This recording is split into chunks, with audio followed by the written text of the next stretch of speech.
On a quiet bench in a small town park, sat Mira, a 21-year-old girl, head in her hands, tears streaming down.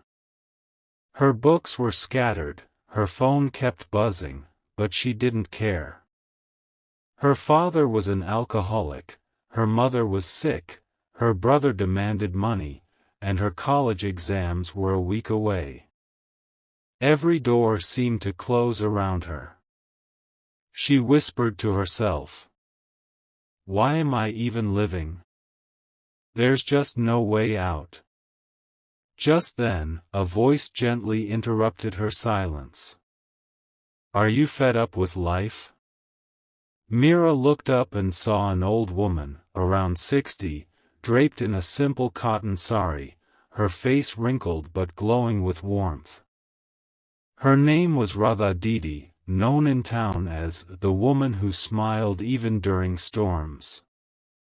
Radha sat beside her and began. "I lost my father at 10, was married at 15, and widowed at 19. I had no money, no support, and was pregnant." Mira wiped her tears, shocked. Radha continued. "I worked in fields with my baby on my back.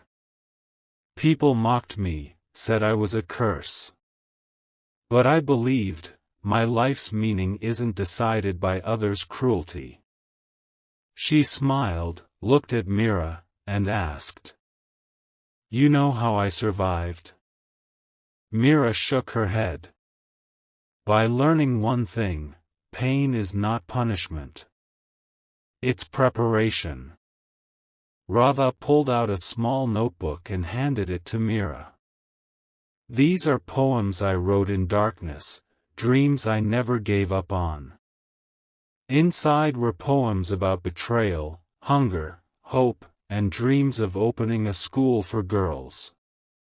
"Last year," Radha said, "I finally opened that school, with just 3 girls.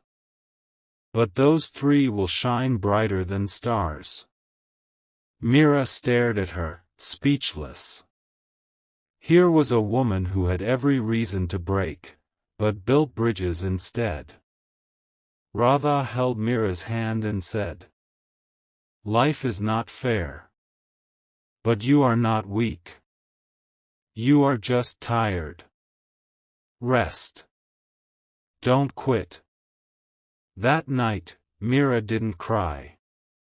She picked up her books and whispered, "I can break, but I will rise."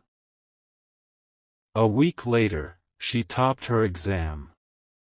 A year later, she became a counselor for struggling girls.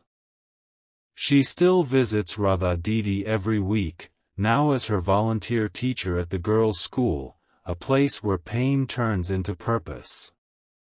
Moral of the story: the weight you carry isn't meant to crush you, it's meant to shape you. Every storm ends, and every woman, no matter how broken, has a fire inside her that no darkness can kill.